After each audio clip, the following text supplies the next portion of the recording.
یہ بات پسند کرے گی اپنے ہاتھوں سے کہ میرا بیٹا آگ میں جلے؟ کہا نہیں یا رسول اللہ۔ تو فرمایا اللہ 70 ماؤں سے بڑھ کے پیار کرتا ہے، اور سب سے بڑی نعمتوں میں سے جو ہمیں آقا علیہ الصلوۃ والسلام کی امت ہونے کا شرف حاصل فرمایا۔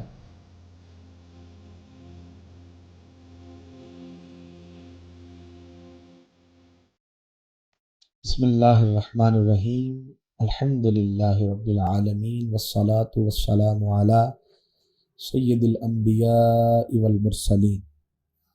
السلام علیکم ورحمۃ اللہ وبرکاتہ۔ ناظرین، شاہد اقبال یوسفی آفیشل چینل کے ساتھ میں آپ کے سامنے حاضر ہوں۔ اللہ رب العزت کا شکر ہے کہ جس کی توفیق سے ہمیں زندگی میں ایک بار پھر ماہ رمضان المبارک کی خوبصورت سعادتیں دیکھنا نصیب ہوئی۔ اللہ کا کتنا کرم ہے کہ رب کائنات نے ہمیں اس مخلوقات میں سے وہ مخلوق بنایا کہ جسے اشرف المخلوقات ہونے کا ٹائٹل عطا فرمایا، اور رب کائنات نے اس انسان کو احسن تقویم کا لقب دیا کہ میں نے اس انسان کو بہت خوبصورت بنایا۔ تو اس کی بے شمار مخلوقات میں سے اس نے ہمیں انسان بنایا اور اشرف المخلوقات ہونے کا ٹائٹل عطا فرمایا۔ تو ناظرین، اس کا کتنا کرم ہے کہ رب کائنات نے جس انسان کو پیدا فرمایا اس کے ساتھ خالق ذوالجلال بے انتہا محبت کرتا ہے۔ اتنی محبت کرتا ہے کہ شاید اس کی محبت کا اور یقیناً اس کی محبت کا کوئی پیمانہ ہو ہی نہیں سکتا جو وہ اپنے انسان سے کرتا ہے، اپنے بندے سے کرتا ہے۔ اور اپنے بندے سے اتنی محبت کرتا ہے کہ کبھی بھی رب نہیں چاہتا کہ میرا بندہ جہنم میں جائے، یہ میرا بندہ آگ کا ایندھن بنے، جہنم کا ایندھن بنے۔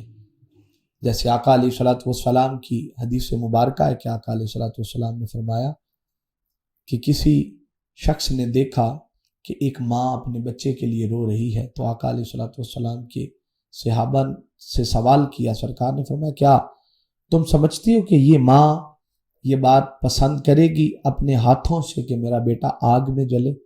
کہا نہیں یا رسول اللہ۔ تو فرمایا اللہ 70 ماؤں سے بڑھ کے پیار کرتا ہے۔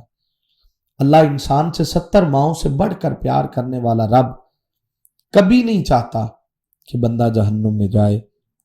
اس کے لیے خالق ذوالجلال نے کتنی رحمتیں، برکتیں، وسعتیں عطا فرمائیں، جگہ جگہ پہ بہانے عطا فرمائے انسان کو۔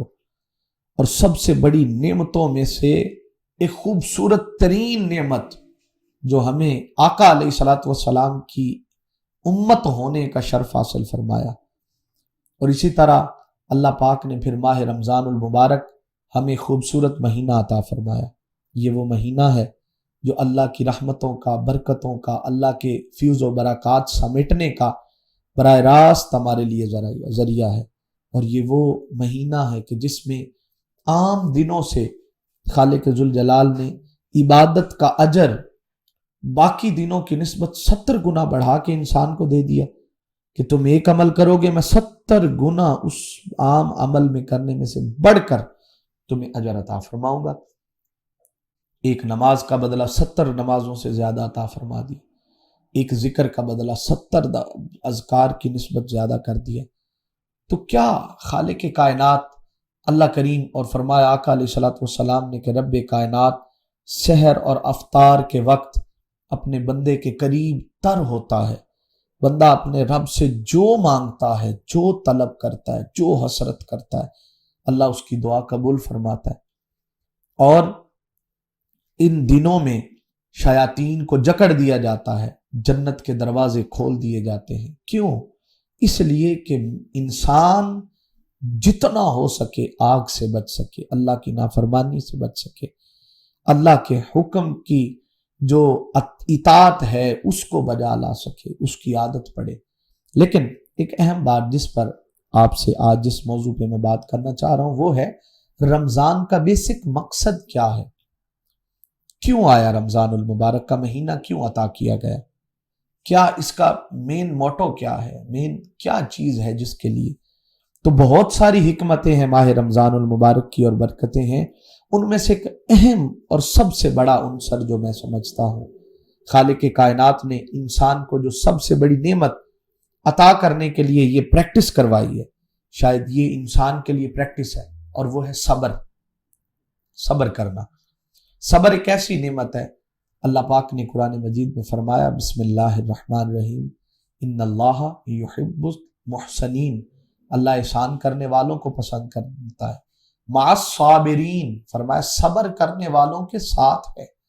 یعنی جو صبر کرتے ہیں، جو لوگ اللہ کی بارگاہ میں سے آئی ہوئی عطاؤں پر، اللہ اگر بندے کی طرف کوئی آزمائش آ جائے تو پھر اللہ کریم اس مقام سے گزرنے والے کو صبر کے ساتھ فرمایا، وَلَنَبْلُوَنَّكُمْ بِشَيْءٍ مِّنَ الْخَوْفِ وَالْجُوعِ وَنَقْصٍ مِّنَ الْأَمْوَالِ وَالْأَنفُسِ وَالثَّمَرَاتِ وَبَشِّرِ الصَّابِرِينَ، فرمایا لوگو، اللہ آزماتا ہے بندے کو، کیسے؟ کبھی کبھی مال و زر کے بے تحاشا دے کر، کبھی کبھی وہ مال و زر لے کر انسان کو اللہ آزماتا ہے۔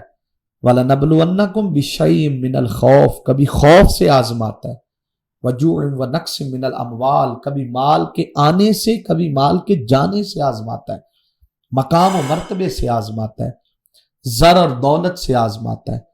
اللہ کریم انسان کو آزماتا ہے، لیکن فرمایا جو بندہ میری اس بھٹی سے نکل جائے، اس آزمائش سے گزر جائے۔ ایک بڑی خوبصورت مثال ہے، آپ نے کبھی مٹی کے برتن بنانے والے کو دیکھا کہ وہ مٹی کے برتنوں بنانے کے لیے وہ ایک خاص قسم کی مٹی تلاش کرنے کے لیے بڑی تگ و دو کرتا ہے، محنت کرتا ہے، جد و جہد کرتا ہے، بڑی کوشش اور کاوش کرنے کے بعد وہ ایک خاص قسم کی مٹی تلاش کرنے میں کامیاب ہو جاتا ہے۔ وہ مٹی تلاش کر کے پھر وہ اس کو ایک بڑے مخصوص طریقے کے ساتھ، بڑی محنت کے ساتھ اس میں پانی ڈال کے اس کو گونجتا ہے، اس کے اندر ساری کثافتوں کو ختم کر کے وہ اس کے اندر وہ بالکل نرمی لے کے آتا ہے، اس کو نرم و گداز بناتا ہے بڑی اور جب وہ مٹی بنا رہا ہوتا ہے تو پانی کے ساتھ اس کی پیشانی سے گرنے والا پسینہ بھی اس کے اندر شامل ہو رہا ہوتا ہے۔ پھر وہ محنت کر کے اس مٹی کو ایک ایک ذرے کو جوڑ کر وہ اس کو ایک خوبصورت برتن کی شیپ دیتا ہے۔ آپ دیکھیں ناظرین کہ جس بندے نے مٹی کو ڈھونڈنے میں محنت کی، پھر اپنے آپ کو مٹی کے ساتھ مٹی کیا، اتنی جد و جہد کی، اور پھر وہ برتن تیار کیا، جب وہ برتن تیار ہو جاتا ہے تو وہ پھر اس برتن کو اٹھا کر جلتی ہوئی آگ کی بھٹی میں ڈال دیتا ہے۔ جب جلتی ہوئی آگ کی بھٹی میں ڈالتا ہے، اچھا وہ مٹی آگ کی بھٹی میں ڈالنے کے بعد وہ راتوں کو بھی اٹھ اٹھ کر اس بھٹی کی حفاظت کرتا ہے کہ کہیں موسم کی خرابی کی وجہ سے بارش نہ آ جائے یا کہیں سے اس کو پانی نہ پڑ جائے۔ یعنی وہ جتنا اتنے خوبصورت طریقے سے جو اس نے مٹی سے وہ برتن بنایا تھا، مٹی ڈھونڈ کے لا کر اس نے تیار کیا، آج اس کو آگ میں ڈال دیے۔ آگ میں ڈالا، سوال یہ اٹھتا ہے کہ اتنی محنت اور اتنی مشقت سے بنائی جانے والی چیز کو آگ میں کیوں ڈال دیا؟ اس لیے کہ وہ آگ میں ڈال کر جب اس کو نکالے گا تو قیمت بازار میں اسی برتن کی لگے گی جس نے اس بھٹی کی تپش کو اپنے اندر جذب کر لیا ہوگا، جس نے اس بھٹی کی تپش کو اپنے اندر سمویا ہوگا، اور اس تپش کے عوض اس نے اپنے آپ کو مضبوط کیا ہوگا۔ جب وہ مضبوط ہو جائے گا اس بھٹی سے گزر کر تو پھر وہ بازار کی زینت بنے گا، اس کی قیمت ہوگی، پھر اس کا لوگ اس کی پے کر کے اس کو لیں گے، اس کی ایک مل ہوگا، اس کی ایک قیمت ہوگی۔ اس کے بغیر جو بھٹی سے نہیں گزرتا اس برتن کو کچا برتن کہا جاتا ہے، وہ کبھی بھی کسی دکان یا شو روم کی زینت نہیں بن سکتا، اس کی کبھی قیمت نہیں لگ سکتی۔ تو اسی طرح انسان کو بھی اللہ کریم نے احسن تقویم بڑا خوبصورت بنایا ہے۔ خوبصورت بنا کے اللہ کریم فرماتا ہے میں اس خوبصورت انسان کو جتنا آزماتا ہوں اتنا ہی اس کو کندن بنانا چاہ رہا ہوتا ہوں۔ اگر جتنی آزمائش سے وہ گزر جاتا ہے، اگر وہ اس آزمائش پہ قائم رہتا ہے، وہ اس آزمائش پہ سلامت رہتا ہے، شکوہ نہیں کرتا، شکایت نہیں کرتا، اللہ کی بارگاہ میں ناشکری نہیں کرتا، اللہ کی مخلوق سے ناشکری نہیں کرتا، وہ شکایات پہ نہیں اتر آتا، وہ اس کی بارگاہ سے جو ہے اپنے آپ کو دور نہیں کرتا، اس سے جڑا رہتا ہے ہر مصیبت میں، ہر آزمائش میں، ہر لمحے میں، جب وہ اس کے ساتھ جڑا رہتا ہے تو پھر اس کے لیے اینڈ پر وہ اعلان فرماتا ہے وَبَشِّرِ الصَّابِرِينَ، پھر اس کے لیے خوشخبری یہ ہے کہ میں اس کے لیے پھر خوشخبری رکھتا ہوں کہ میرے پاس اتنی خوشخبریاں ہیں۔ وہ کیا خوشخبریاں ہیں؟ فرمایا جب وہ صبر کی بٹی سے گزر کر وہ میرا ہو جاتا ہے تو میں پھر اسے اپنی رحمت کا تاج پہنا دیتا ہوں، میں پھر اس کے سر پر اپنی رحمت کا سائبان کرتا ہوں، میں پھر اس کے سر پر اپنے کرم کا سائبان کر دیتا ہوں، میں پھر اس کو کسی کا محتاج نہیں ہونے دیتا، میں پھر اس کو کہیں گرنے نہیں دیتا۔ تو ماہ رمضان المبارک میں بھی اللہ کریم نے رمضان میں ہر مالدار کو اور ہر غریب کو، وہ جس کو ایک وقت کی کھانے کو ملتی ہے 2 وقت کی نہیں ملتی اس کو، اور جس کے پاس ریل پیل ہے مال و اسباب کی، کھانوں کی، چیزوں کی، ناظرین اللہ کریم اس شخص کو بھی کہتا ہے کہ تو بھی بھوکا رہ تاکہ تجھے احساس آئے، تیرے اندر بھی یہ چیز، یہ جذبات قائم ہو سکیں کہ تجھے پتا چلے بھوک کیا ہوتی ہے، بھوکا رہنا کیا ہوتا ہے، پیاس کیا ہوتی ہے، پیاسا رہنا کیا ہوتا ہے۔ سب کچھ ہونے کے باوجود بھی اگر کوئی اس کی رضا کی خاطر صبر کرتا ہے، اس کے سامنے کھانا پڑا ہے، سامنے پانی پڑا ہے، اس کو اس کے اوپر دسترس بھی ہے، اس کو وہ حاصل بھی ہے سب کچھ، لیکن اس کے باوجود وہ اس کے قریب نہیں جاتا، اس کو کھاتا نہیں ہے، پیتا نہیں ہے، اس کے استعمال میں نہیں لاتا، اور اپنے حلال رشتے بھی جو اللہ کریم نے اس کے لیے حلال کیے ہیں ان سے بھی دوری اختیار کر لیتا ہے، اس لیے کہ میرے رب کا حکم ہے۔ تو جو اتنے عمل سے گزر کے صبر کرتا ہے تو پھر اللہ پاک اس کو وہ اجر عطا فرماتا ہے کہ جس کا شاید حساب دنیا میں کوئی شخص نہیں لگا سکتا، کوئی بندہ نہیں لگا سکتا، کسی کے لیے دنیا میں رہ کر اس کا حساب لگانا شاید ممکن ہی نہیں، یقیناً ممکن ہی نہیں ہے، کیونکہ اللہ کریم تو اتنی کریم ذات ہے۔ اور خالق ذوالجلال نے کتنی خوبصورت قرآن مجید کی ابتدا میں فرمایا الحمدللہ رب العالمین، تمام تعریفیں اللہ کے لیے، رب العالمین جو جہانوں کا رب ہے، مالک یوم الدین، اور آخری دن کا مالک ہے، ایاک نعبد و ایاک نستعین، ہم تیری عبادت کرتے ہیں، تجھ سے مدد مانگتے ہیں، ایاک نعبد و ایاک نستعین، اہدنا الصراط المستقیم، سیدھی راہ، صراط الذین انعمت علیہم، ان لوگوں کی راہ، غیر المغضوب علیہم ولا الضالین، ان پر جن پر تیرا انعام ہوا، نہ کہ جن پر تیرا غضب ہوا۔ تو انعام یافتہ کون ہوتے ہیں؟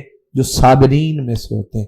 آپ تاریخ اٹھا کے دیکھیں، اللہ کریم نے جتنے بھی انبیاء اور رسول بھیجے، انبیاء کرام کو مبعوث فرمایا، ہر نبی کو آزمائش سے گزارا، ہر شخص، ہر وہ شخصیت جس کو اللہ کی قربت حاصل ہے، اللہ کی رحمت حاصل ہے، اللہ کا پیار حاصل ہے، اس کی چاہت کا طلبگار ہے، اس کے لیے ضروری ہے کہ وہ آزمائش کی چکی سے گزرتا۔ اور آپ آقا علیہ الصلوۃ والسلام کو دیکھیں، جسے آقا علیہ الصلوۃ والسلام کو رب ذوالجلال نے محبوب ہونے کا ٹائٹل عطا فرمایا کہ سرکار اللہ کے محبوب ہیں، اور محبوب کے لیے کتنی آزمائشیں ہیں کہ پہلے دن سے ہی ابھی آنکھ بھی نہیں کھولی دنیا میں، ظاہر بھی نہیں ہوئے، ماں کے پیٹ سے باہر نہیں آئے، باپ کی شفقت لے لی، جب ابھی شعور، دنیاوی شعور سنبھالا ہی تھا کہ ماں کی شفقت لے لی، پھر بے شمار، پھر دادا کی شفقت لے لی، پھر چچا کی شفقت لے لی، پھر وہی مکہ جس میں آپ کو گلیوں سے بھی پیار ہے، اس مکے میں آپ علیہ الصلوۃ والسلام کو نکال دیا گیا، صحابہ کرام پر ظلم و ستم کیے گئے، طائف کی گلیوں میں آقا علیہ الصلوۃ والسلام پر پتھر مارے گئے، حضور کو شیب ابی طالب میں 3 سال معصور رکھا گیا، اور آپ کے خاندان کو نہ کھانے کا کچھ، نہ پینے کا کچھ، 3 سال گزارے، لیکن شکوہ نہیں کیا۔ یہ آزمائش تھی، اور آقا علیہ الصلوۃ والسلام اس پر صابر رہے تو اللہ کریم نے پھر عطا فرمائی۔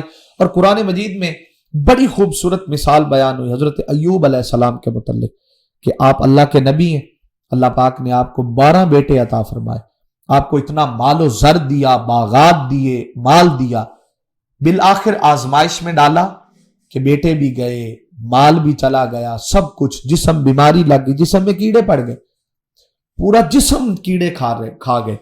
جو کیڑا آپ کے زخم سے زمین پہ گرتا تھا، آپ اس کو اٹھا کر اپنے زخم پہ رکھ لیا کرتے تھے کہ نہیں میرے رب نے تیرا رزق یہاں لکھا ہے. تو آپ کو سب چھوڑ گئے. 11 لگ بھگ آپ کی بیویاں تھیں، وہ بھی آپ کو چھوڑ گئی، ایک رہی اور وہ آپ کی خدمت گزار رہی. سارا جسم کھا لیا کیڑوں نے. جب زبان اور آنکھوں تک پہنچے تو اللہ کی بارگاہ میں کبھی آپ نے شکوہ بھی نہیں کیا، کبھی طلب بھی نہیں کیا کہ باری تعالیٰ تو مجھے صحت دے دے، میں مصیبت میں ہوں، میں بیمار ہوں. لیکن جب منہ اور آنکھوں پہ آئے تو کیا خوبصورت اس آیہ کریمہ کا مفہوم ہے. خالق ذوالجلال کی بارگاہ میں آپ نے کیا عرض کیا؟ عرض کی باری تعالیٰ میں تکلیف میں ہوں اور تو بڑا رحیم اور رحمان اور رحیم ہے، بڑا مہربان ہے، تو کریم ہے. شکوہ نہیں زبان پہ لائے، شکایت نہیں کی. اللہ پاک نے قرآن مجید میں مثالیں بیان فرمائی ان لوگوں کی. حضرت عیسیٰ علیہ السلام کے بارے میں آپ دیکھ لیں، اسی طرح حضرت یعقوب علیہ السلام کو دیکھیں. حضرت یوسف علیہ السلام کی جدائی میں کئی سال تک آپ روتے رہے، ہجر و فراق میں، آنکھوں کی بینائی چلی گئی. یوسف علیہ السلام آپ کے بیٹے کی جدائی میں. اسی طرح جناب یوسف علیہ السلام کو دیکھیں، کئی سال زندان میں رکھا، کئی سال آپ کو جو ہے وہ بردہ بنا کر بکوا دیا گیا، آپ بکتے رہے، آپ غلام بن گئے. لیکن ایٹ دا اینڈ وبشر الصابرین، اسی مصر میں جس میں انہیں ایک غلام کے طور پہ بیچا گیا، جس مصر میں انہیں قید و بند کی صعوبتیں حاصل ہوئیں، اسی مصر کا اللہ کریم نے صبر کا بدلہ یہ عطا فرمایا کہ آپ کو عزیز مصر بنا دیا، حاکمیت عطا فرما دی مصر کی. بے شمار مثالیں. حضرت ابراہیم علیہ السلام آقا علیہ السلام کے جد، ان کو دیکھیے، نمرود کی آگ میں گرایا گیا، آپ کو ان کے گھر سے نکالا گیا، آپ کے لیے بے شمار مصائب آئے. نمرود کی اتنی بڑی آگ جب جل رہی تھی تو فرشتوں نے آ کر کہا، پانی کے فرشتے نے کہا میں اتنی بارش برساؤں کو آگ کو بجھا دوں. ہوا کے فرشتے نے کہا میں ہوا چلاؤں تو آگ اڑ جائے. تو لیکن آپ نے فرمایا نہیں، ایسا نہیں کرنا. تو آپ صبر کرتے رہے، آپ شکوہ بھی نہیں کیا، اللہ کی بارگاہ میں کوئی کسی قسم کی التجا بھی نہیں کی، کوئی کسی قسم کی شکایت بھی نہیں کی. اور اس کا نتیجہ کیا ہوا کہ جب آپ کو اس آگ میں گرایا جانے لگا تو پھر رب کائنات نے فرمایا یا نار کونی بردم و سلامن علی ابراہیم، اے آگ میرے ابراہیم پر سلامتی والی ہو جا. تو پھر صبر کا نتیجہ یہ ملا کہ اللہ نے آگ کو بھی سلامتی والا بنا دیا اپنے بندے کے لیے. جب طائف میں آقا علیہ السلام کو پتھر پڑے تو فرشتے نے آ کر کہا کہ میں 2 پہاڑوں کے درمیان ان کو پیس دوں. فرمایا نہیں، میں ان کے لیے رحمت بنا کر بھیجا گیا ہوں. تو ناظرین، رمضان المبارک صبر کے لیے سب سے بڑی پریکٹس ہے کہ اگر ہم اس میں رہ کر یہ احساس کر لیں کہ بھوک کیا ہوتی ہے تو ہم اپنے ارد گرد کسی کو بھوکا نہ رہنے دیں. اگر ہمیں اس میں احساس ہو جائے پیاس کیا ہے تو ہم کسی کو پیاسا نہ رہنے دیں. غربت کیا ہے تو ہم کسی کو غریب نہ. اللہ نے ہمیں جو دیا ہے اس میں سے وَمِمَّا رَزَقْنَاهُمْ يُنْفِقُونَ، کہ اللہ کے بندے وہ ہیں کہ انہیں جو اللہ نے مال عطا فرمایا وہ اس مال میں سے اپنے بندوں پر میری راہ میں خرچ کرتے ہیں. تو اللہ کی راہ میں خرچ کرنا، تو دیکھیں عید الفطر آتی، فطرانہ اس میں فرض کیا گیا کہ فطرانہ ادا کرو. اسی طریقے سے پھر زکوٰۃ دینے کا حکم دیا گیا، خیرات کرنے کا حکم دیا گیا. آقا علیہ السلام نے فرمایا جس کسی نے کسی ایک بندے کی افطاری کروائی، ایک بندے کی بھی، حکم یہ کہ اگر تم دریا کے کنارے کھڑے ہو کر کسی کو چلو بھر کے پانی سے افطاری کروا دو گے تو اللہ اس کے برابر روزے کا ثواب عطا فرمائے گا. تو یہ ایک احساس کا طریقہ کار ہے نا یہ. لیکن ایک بات میں یہاں پہ ضرور ڈسکس کرتا چلوں کہ ہم نے ٹرینڈ بنا لیے، ہم رسم کے طور پہ عبادت کرتے ہیں، روزہ بھی رسم کے طور پہ، نماز بھی رسم کے طور پہ. اب افطار ہم کرواتے ہیں، افطاریاں کرواتے ہیں، افطار پارٹیاں ہو رہی ہیں، اس میں ہم لوگوں کو دکھاوے کے لیے یہ سب کچھ کرتے ہیں کہ لوگ مجھے کہیں کہ واہ واہ بڑی اچھی آپ نے یہ جو ہے نا بڑا انتظام کیا تھا. نہیں، پھر اس میں سے برکت نکل جاتی، خیر نکل جاتی، اللہ کی عطا نکل جاتی ہے. وہ جو دینا چاہ رہا ہوتا ہے، جو فضل ہوتا ہے، وہ فضل جو حضور سیدنا غوث الاعظم رضی اللہ تعالیٰ عنہ سے کسی نے پوچھا ولی کون ہوتا ہے؟ آپ نے فرمایا جو دنیا سے معاملات کرتے وقت اپنے درمیان سے نفس کو نکال دے اور اللہ سے معاملہ کرتے وقت اپنے درمیان سے مخلوق کو نکال دے، وہ اللہ کا ولی ہوتا ہے.